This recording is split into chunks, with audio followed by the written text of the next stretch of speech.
Proof by contradiction. তো আমরা যারা জানি না যে প্রুফ বাই কন্ট্রাডিকশন আসলে কিভাবে কাজ করে, তাদের জন্য সহজে বলি। ধরি আমি যদি প্রমাণ করতে চাই এটা একটা মার্কার পেন বা হোয়াইট বোর্ড মার্কার, তাহলে সেক্ষেত্রে আমরা প্রথমেই বলবো যে ধরি এটা একটা হোয়াইট বোর্ড মার্কার নয়। তারপরে আমরা বলবো যে ঠিক আছে, এটা হোয়াইট বোর্ড মার্কার না হলে এটা কি হতে পারে।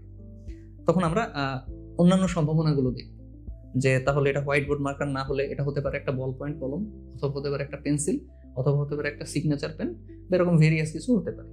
এবার আমরা ওই প্রত্যেকটা জিনিসকে এর সাথে ম্যাচ করে দেখব যে ওদের সংজ্ঞাগুলোর সাথে এগুলো ম্যাচ হয় কিনা, মানে এটা আসলে বল পয়েন্ট কলমের মতো আচরণ করছে কিনা। যদি না করে আমরা বলবো না, ওকে বল পয়েন্ট না।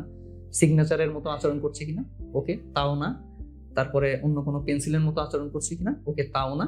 তাহলে আমরা যেটাকে ভুল ভেবেছিলাম ওটাই সঠিক, যে এটা একটা হোয়াইট বোর্ড মার্কার। তো এখানে আমরা এই পদ্ধতিতেই কিন্তু প্রমাণ করব।